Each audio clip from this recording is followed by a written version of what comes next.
আজকের এপিসোডে রয়েছে 3টি ঘটনা। প্রথম যে ঘটনা, সেই ঘটনাটি একটি পুকুরকে নিয়ে, যে পুকুরটির নাম দত্ত পুকুর। দ্বিতীয় যে ঘটনাটি রয়েছে সেটি একটি কাটা পা নিয়ে, এবং তৃতীয় যে ঘটনাটি রয়েছে সেই ঘটনাটি দীঘার একটি হোটেলের ঘটনা। তো আশা করছি আজকের এপিসোড অনেক বেশি এনজয় করবেন। 3টি ইউনিক ঘটনা রয়েছে এবং 3জনেই যারা ঘটনা পাঠিয়েছেন তারা এর আগে কখনোই প্রেত কথায় ঘটনা পাঠাননি। তো আজকে সম্পূর্ণ নতুন ফ্লেভারের নতুন কিছু মানুষদের থেকে আপনারা ঘটনা শুনবেন, যেটা সবসময় আমারও খুব ভালো লাগে এবং আমি জানি আপনাদেরও খুব ভালো লাগে। তো আজকে একদম নতুন ফ্লেভারের নতুন একটি এপিসোড হচ্ছে। আশা করছি সকল রেডি হয়ে গেছেন। আমি গৌরব আছি আপনাদের সঙ্গে, সাউন্ডের সৌম্যদীপ, গ্রাফিক্সে অনিকেত।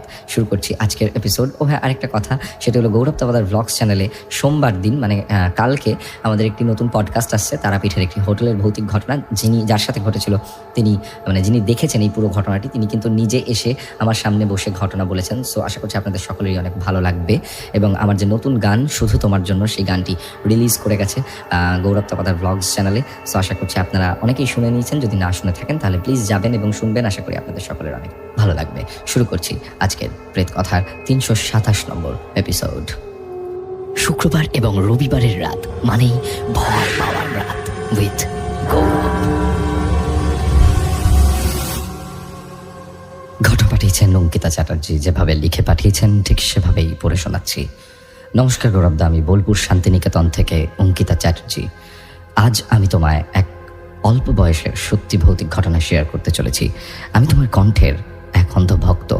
আমি সেভাবে তো সময় পাই না, তবে নোটস লিখতে লিখতে তোমার ভয়েসে প্রেত কথা না শুনলে সত্যি কথা বলতে আমার লিখতেই ভালো লাগে না। চলো বেশি কথা না বাড়িয়ে শুরু করা যাক। আমি অনেক দিন থেকেই প্রেত কথার এক গুপ্ত শ্রোতা। কয়েকবার তোমায় আমি ঘটনা কালেক্ট করে পাঠিয়েছি বটে, তবে হয়তো সেটা তোমার পছন্দ হয়নি।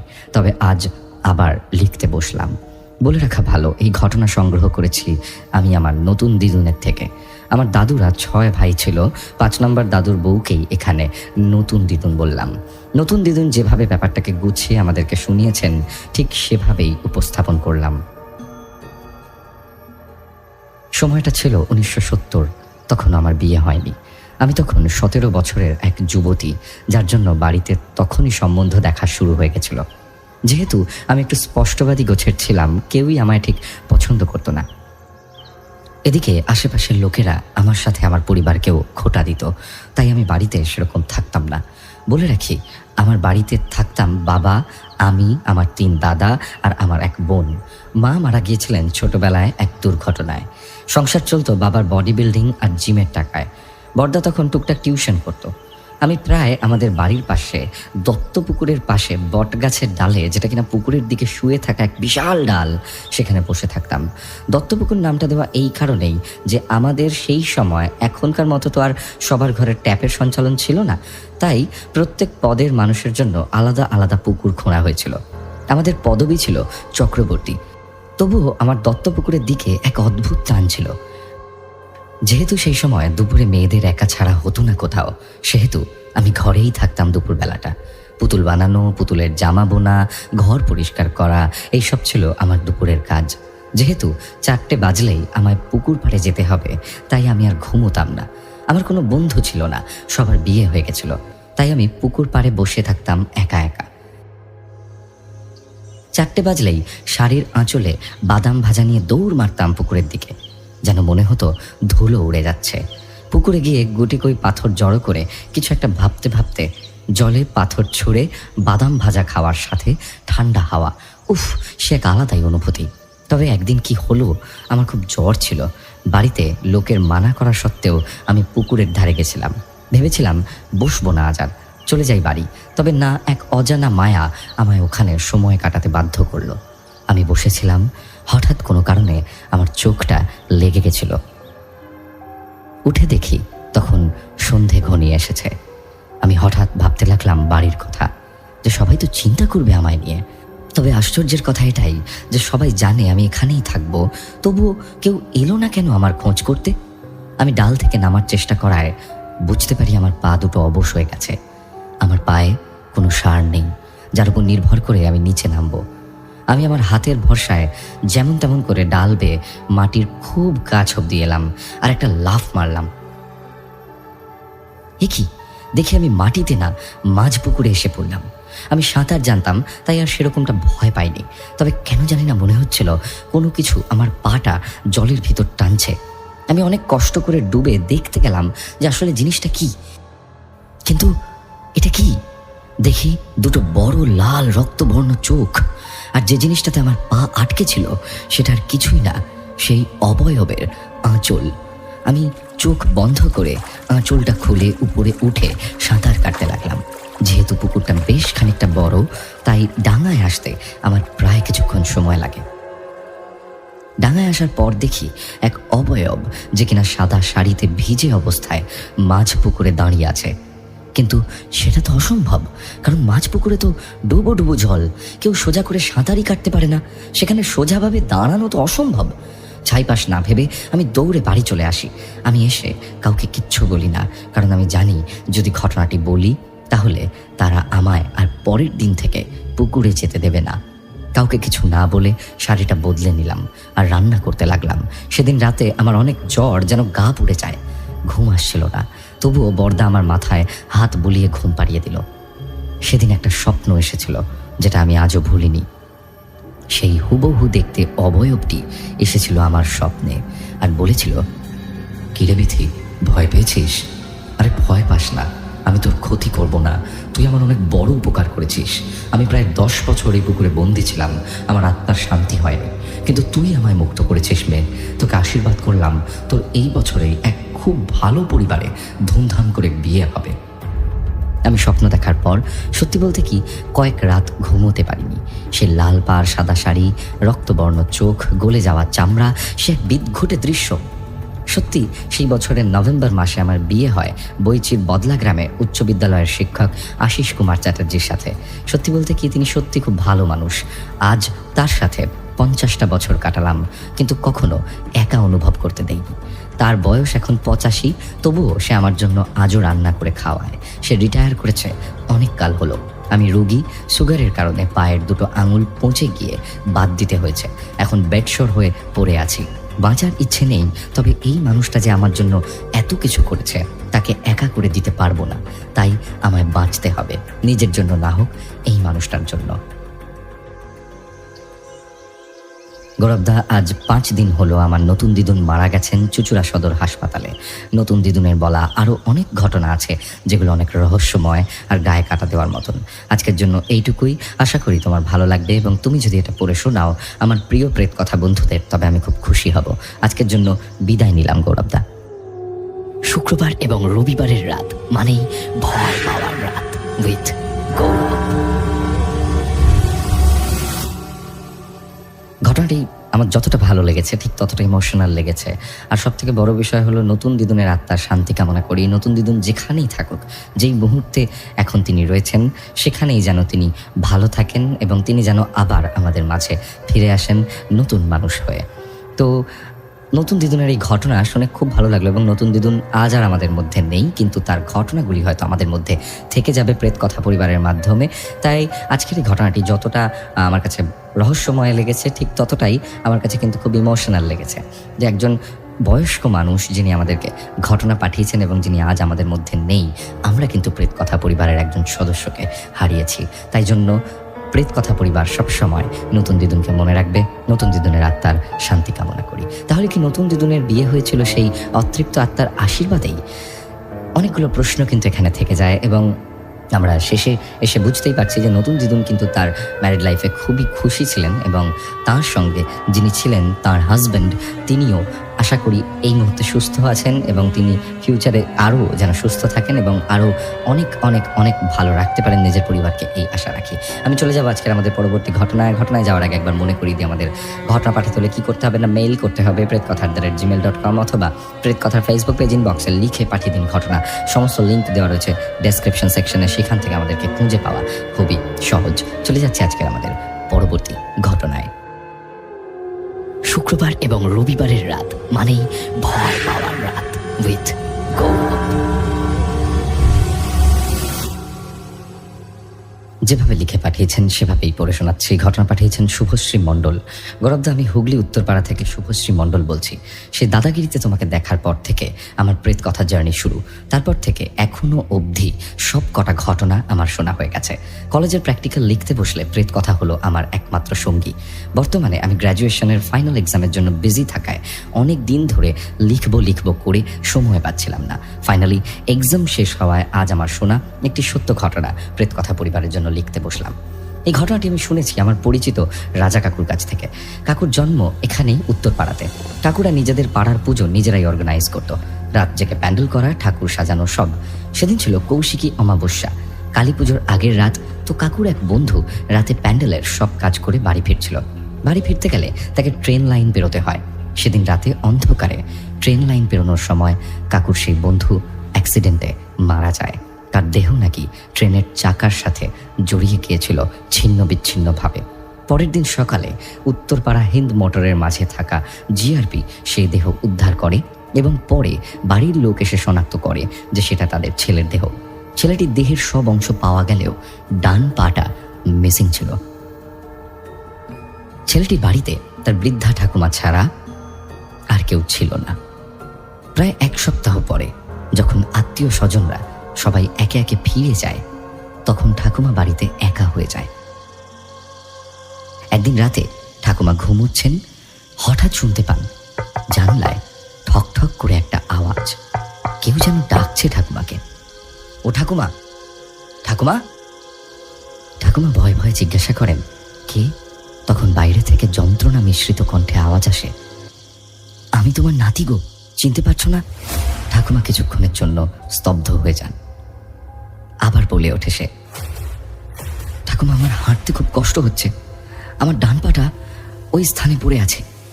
বলে জায়গাটা যেখানে সেই জায়গার বর্ণনা দেয় ঠাকুমাকে। পরের দিন সকালে সেই বৃদ্ধা পাড়ার লোককে এই কথা জানায় এবং সবাই মিলে যেই জায়গাটার কথা বৃদ্ধাকে বলা হয়েছে সেই জায়গায় যায় এবং যাওয়ার পর সেখানে একটি কাটা পচা পা খুঁজে পায় এবং সেটি সেই ছেলেটিরই ডান পা ছিল। এরপর বাড়িতে ভালো করে পুজো করা হয় ছেলেটির আত্মার শান্তি কামনার উদ্দেশ্যে। এরপর আর কোনো কিছু ঘটেনি। তো এই ছিল আজকের ঘটনা। ভালো লাগলে পড়ে শুনিও, তোমার কণ্ঠে শোনার অপেক্ষায় রইলাম। এর আগে কোনোদিনই এইভাবে লিখিনি, তাই যদি কোনো ভুল ত্রুটি হয়ে থাকে তাহলে ক্ষমার চোখে দেখো। আমাদের প্রেত কথা পরিবার আরও বড় হোক এই শুভ কামনা করি।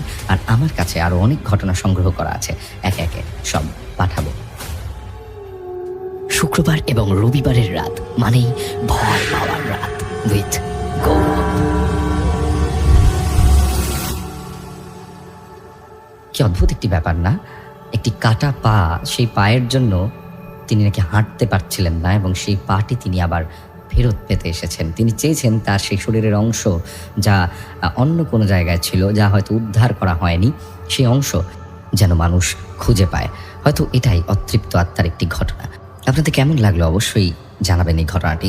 দুটি অতৃপ্ত আত্মার ঘটনা এবং আজকে 3 নম্বর যে ঘটনাটি, এই ঘটনাটিও বড় অদ্ভুত। আমি এর আগেও প্রেত কথায় হয়তো বলেছিলাম যে আমরা একটা টাইম ডাইমেনশনে বাস করি এবং এই মুহূর্তে আপনি যেখানে বসে হয়তো প্রেত কথা শুনছেন, ঠিক সেখানেই অন্য ডাইমেনশনে হয়তো অন্য কেউ এক্সিস্ট করছে, যাকে আপনি দেখতে পাচ্ছেন না অথবা যিনি আপনাকে দেখতে পাচ্ছেন না। এবং হঠাৎ করে আমরা যদি সামনাসামনি হয়ে যাই কোনো গ্লিচের কারণে, তাহলে হয়তো ভূত ভেবে ভয় পেতে পারি। টাইম ডাইমেনশনের ব্যাপার আছে। হতে পারে আপনি এই মুহূর্তে যেখানে বসে প্রেত কথা শুনছেন, ঠিক সেখানে আজ থেকে 10 বছর আগে কি ঘটেছিল, বা 50 বছর আগে কি ঘটেছিল, বা 4 বছর আগে, 14 বছর আগে, যত বছর ইচ্ছা আগে আপনি ধরে নিতে পারেন, কি ঘটেছিল সেটা হয়তো আপনার চোখের সামনে ঘটে যেতে পারে। আপনি হয়তো দেখে নিতে পারেন। যদিও নিজের বাড়িতে খুব একটা এরকম হয় না, কিন্তু এই ধরনের ভৌতিক এক্সপিরিয়েন্স কিন্তু প্রচণ্ড কমন। আজকে যে 3rd ঘটনাটি, আশা করছি আপনাদের খুব ভালো লাগবে। যেভাবে লিখে পাঠিয়েছেন সেভাবে আমি পড়ছি। ঘটনা পাঠিয়েছেন তন্ময় নস্কর। শুক্রবার এবং রবিবারের রাত মানেই ভয় পাওয়ার রাত উইথ গৌরব। গৌরবদা, আশা করি তুমি ভালো আছো। আমি তন্ময়, এটি আমার পাঠানো প্রথম ঘটনা। আজকে যে ঘটনা আমি বলতে চলেছি সেটি আমার এক টিউশন মাস্টারের সঙ্গে ঘটে আজ থেকে প্রায় 12 বছর আগে। কিছু গোপন কারণবশত আমি তার নাম উল্লেখ করলাম না। তিনি যেভাবে বলেছিলেন আমি তার ভাষাতে সেইভাবে নিজের লেখায় তুলে ধরার চেষ্টা করলাম।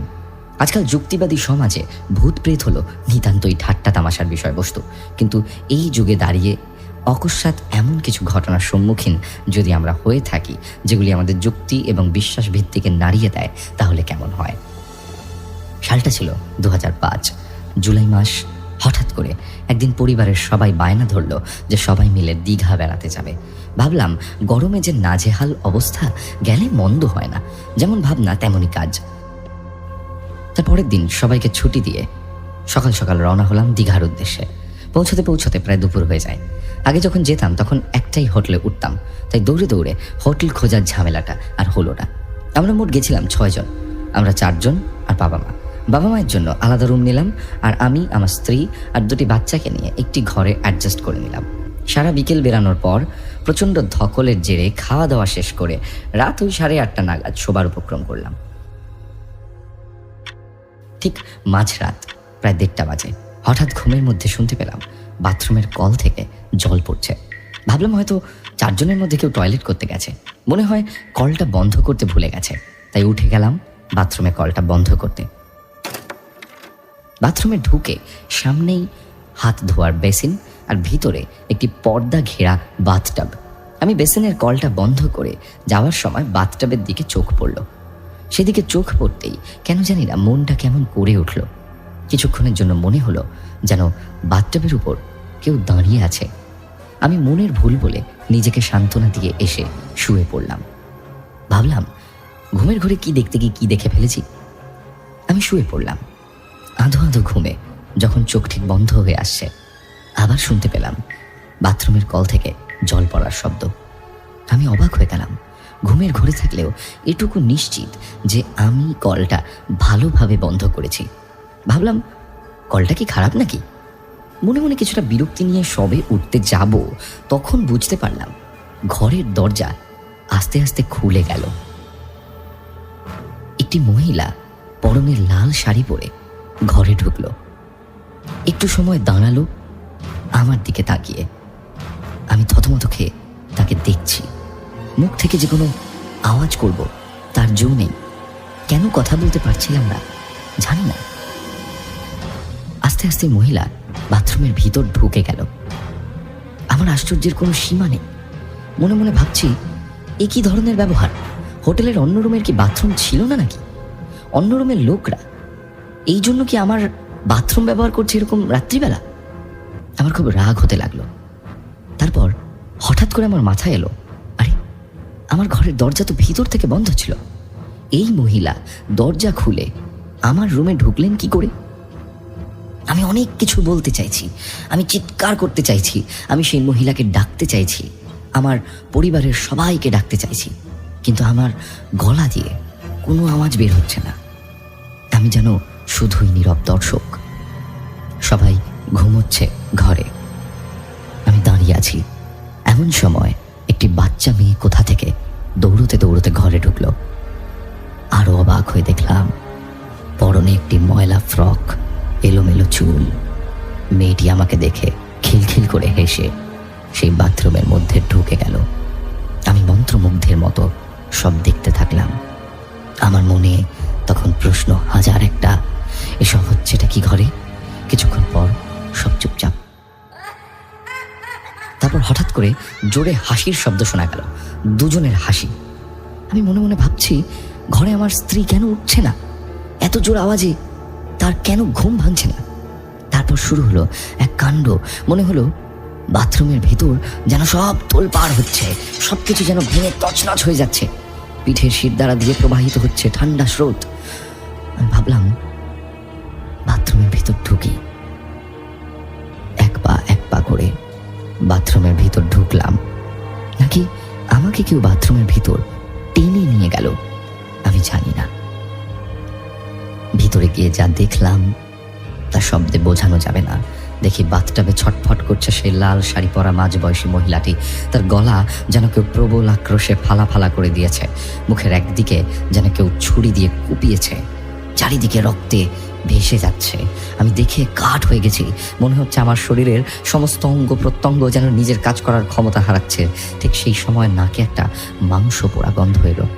শরীরের সমস্ত শক্তি দিয়ে এবার ঘুরলাম পিছনে, দেখলাম সেই মেয়েটি যার মুখে এক পৈশাচিক হাসি। সজ্ঞান চৈতন্য লোপ পাওয়ার আগে দেখলাম মেয়েটার সমস্ত শরীর যেন এক তরলের দ্বারা গলে যাচ্ছে। বুঝতে বাকি রইল না ওটা অ্যাসিড। চোখ খুলে দেখলাম আমি বিছানায়, আমার পাশে আমার স্ত্রী, পাশে বসে হোটেলের সমস্ত স্টাফ আমাকে ঘিরে দাঁড়িয়ে। তাদের মতে আমি নাকি বাথরুমে অজ্ঞান অবস্থায় পড়ে থাকি। আমার স্ত্রী আমাকে দেখতে পেয়ে সবাইকে ডেকে আমাকে তুলে নিয়ে এসে ডাক্তার ডাকেন। আমরা সেই দিনই দীঘা ছেড়ে বাড়ি চলে আসি। পরে আরেকবার ওই হোটেলের একটি স্টাফকে ভালো করে ধরপাকড় করে জানা গেল 2 বছর আগে এক দম্পতি এই রুমে থাকতে আসে। কোনো কারণে তাদের মধ্যে বচসা হয়, স্ত্রীকে গলা কেটে খুন করে সে। মেয়ে খুন করতে দেখে নেয় বলে প্রথমে তাকে গলা টিপে হত্যা করে, তারপর তার দেহকে লোপাট করার জন্য 2টো দেহ অ্যাসিড দিয়ে পোড়ানোর চেষ্টা করতে গেলে 4 জন রুম সার্ভিসের লোক এসে তাকে ধরে ফেলে। তারপর পুলিশ আসে। যখন দেহগুলিকে উদ্ধার করা হয় তখন বাচ্চা মেয়েটির দেহের মাত্র কিছু হাড়ের অংশ পাওয়া যায়। মহিলাটির দেহ ঠিকঠাক ছিল। তারপর থেকে 2 বছর রুমটি বন্ধ ছিল। ইদানিং মেনটেনেন্স করার পর রুমটি খোলা হয় এবং আমরাই প্রথম থাকতে আসি। এই ছিল ঘটনা। একদম অগোছালো হয়ে গেল লেখাটা, প্লিজ সাজিয়ে নিও। লাভ ইউ প্রেত কথা, লাভ ইউ গৌরব দা। শুক্রবার এবং রবিবারের রাত মানেই ভয় পাওয়ার রাত উইথ গৌরব। তো এই ছিল ঘটনা। আশা করছি এই ঘটনাটিও আপনাদের ভালো লেগেছে। এটি দীঘার একটি হোটেলের ঘটনা। কোন হোটেল সঙ্গত কারণে নাম জানানো হয়নি।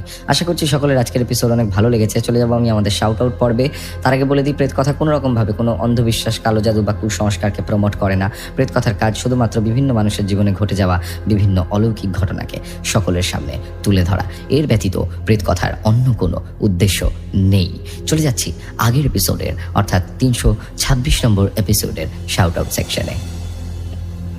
কমেন্ট করেছেন সৌভিক শিকদার, বাইরে বৃষ্টি পড়ছে, আজকে প্রেত কথা পুরো জমে যাবে। বৃষ্টির দিনে গৌরবদার গলায় প্রেত কথা এক স্বর্গ সুখ পাওয়ার মতন। আমাদের মধ্যে রয়েছেন প্রিয়াঙ্কা 18, হ্যালো দাদা, রাতে খাওয়া দাওয়া সেরে আমি মা প্রেত কথা শুনতে চলে এলাম, অনেক ভালোবাসা দাদা। আমাদের মধ্যে রয়েছেন হারু ধন, তিনি লিখেছেন বৃষ্টি plus train journey plus lower sleeper plus headphone এবং তার সঙ্গে প্রেত কথা। নাইস নাইস, খুব সুন্দর একটি এক্সপিরিয়েন্স এটি। আমাদের মধ্যে রয়েছেন মাধুরী 5416, লিখেছেন আজকের ঘটনাটি সত্যি অন্যরকম। আমাদের মধ্যে রয়েছেন মমতা রয় 650, লিখেছেন আজকের ঘটনাটি খুব অসাধারণ, খুব ভালো লাগলো, তার সাথে ভয়ও পেয়েছি, এরকম ঘটনা শোনাতে থাকো, লাভ ফ্রম মেদিনীপুর। আমাদের মধ্যে রয়েছেন আদিত্য দলুই 296, লিখেছেন দাদা ঘটনাগুলো রাত্রে শুনতে পারি না, ভয় পাই, মনে হয় যেন সব কিছু নিজের সামনে ঘটছে। আমাদের মধ্যে রয়েছেন দীপায়ন আর্ট, বর্ষাকালের রাতে প্রেত কথা শুনতে দারুণ লাগে। আমাদের কিন্তু সোমবার দিন অর্থাৎ কালকে প্রেত কথার লাইভ পডকাস্ট আসছে আরেকটি, এবং এই পডকাস্টটি তারাপীঠের একটি হোটেলের ঘটনা। আশা করছি আপনাদের ভালো লাগবে সেই ঘটনাটি। ওটি একটি লাইভ পডকাস্ট, লাইভ এপিসোড গৌরব তাওয়াদার ব্লগস চ্যানেলে, এবং সেখানে কিন্তু আমার নতুন গান বেরিয়েছে শুধু তোমার জন্য।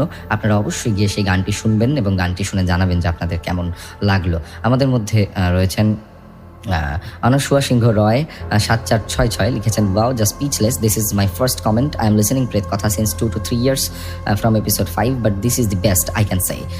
Obviously তাহিরা কিন্তু আমাদের জন্য অসাধারণ কিছু ঘটনা কালেক্ট করে এবং তাহিরার এই ঘটনাটি অসাধারণ ছিল, এটা একদম 100% শিওর। আমাদের মধ্যে রয়েছেন পৃথা মুখার্জি 4452, লিখেছেন গেট ওয়েল সুন জারিন দিদি। জারিনের অনেক ফ্যান্স আর কি।